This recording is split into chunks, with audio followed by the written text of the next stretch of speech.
السلام علیکم ورحمۃ اللہ وبرکاتہ۔ بسم اللہ الحمد للہ والصلاة والسلام علی رسول اللہ، اما بعد۔ اسلامی اور دینی بھائیوں، ہمیں اور آپ کو اپنے تخلیقی مقصد کو پہچاننا بہت ہی ضروری ہے۔ اللہ رب العالمین نے سورہ زاریات میں ارشاد فرمایا وما خلقت الجن والانس الا لیعبدون، کہ میں نے جنوں اور انسانوں کو اپنی ہی عبادت کے لیے پیدا فرمایا ہے۔ اسی لیے وہ لوگ جو اپنے تخلیقی مقصد کو نہیں پہچان پاتے ہیں، اس کی معرفت نہیں رکھ پاتے ہیں، وہ یا تو الحاد یا پھر کفر یا پھر شرک کی گھنونی وادیوں میں بھٹکتے پھرتے ہیں۔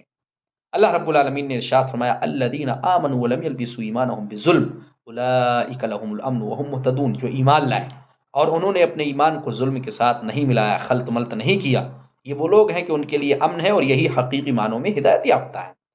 صحابہ کرام رضوان اللہ علیہ مجمعین کے سامنے آیت کریمہ کو جب پیش کیا گیا تو انہوں نے فرمایا ایونا لم یظلم نفسا، کہ وہی کون ہے جو ہم میں سے اپنے نفس پر ظلم نہیں کرتا۔ تو نبی اکرم صلی اللہ علیہ وسلم نے اس اشکال کو دور کرتے ہوئے فرمایا کیا تم نے سورہ لقمان کی آیت کریمہ کو نہیں سنا کہ حضرت لقمان اپنے بیٹے کو نصیحت کرتے ہوئے فرما رہے ہیں یا بنیا لا تشرک باللہ، میرے پیارے بیٹے اللہ کے ساتھ شرک نہ کرنا، اللہ کے ساتھ کسی کو شریک نہیں بنانا، اللہ کے ساتھ کسی کو ساجی و شریک نہیں ٹھہرانا۔ کیوں؟ جملہ تعلیلیہ، ان الشرک لظلم عظیم، علت بیان کرتے ہوئے فرمایا کیوں؟ اس بنا پر کہ شرک یہ سب سے بڑا ظلم ہے۔ معلوم یہ ہوا آیت کریمہ سے ہمیں کہ شرک سے بڑا کائنات کے اندر، اس روئے زمین کے اندر کوئی بھی معصیت نہیں ہے، اور اللہ رب العالمین بالکل بھی پسند نہیں فرماتا ہے کہ اس کے ساتھ کسی کو شریک ٹھہرایا جائے، کسی کو ساجی بنایا جائے۔ اس کے چند اسباب ہیں۔ پہلا سبب کہ کیسے یہ ممکن ہے کہ ایک ادنا سی مخلوق کو آپ اللہ رب العالمین کے مشابہ، مماثل اور مساوی بنا دیں، اس کے برابر کر دیں، اس کی ذات میں، اس کی صفات میں، اس کے افعال میں۔ یہ عقل میں نہ آنے والی بات ہے، عقل بھی اس کو قبول نہیں کرتی ہے، فطرت بھی اس کو قبول نہیں کرتی ہے، اور قرآن و سنت کے نصوص تو بالکل واضح ہیں۔ اسی طرح شرک کو عظیم جرم اور بڑا ظلم اس لیے بھی قرار دیا گیا ہے کیونکہ اللہ رب العالمین سارے گناہوں کو بخش دے گا۔ آپ آسمانوں سے لے کر کے زمین تک پورے گناہوں سے بھر دیں، لیکن آپ نے شرک نہیں کیا ہے، صرف آپ کے گناہ ہیں، چاہے وہ زنا ہو، قتل ہو، چوری ہو، جھوٹ ہو، جتنے بھی گناہ ہیں، بہت بڑے بڑے گناہ آپ نے کیے ہوں، لیکن اگر اللہ رب العالمین کے ساتھ آپ نے شرک نہیں کیا تو اللہ بخش دے گا۔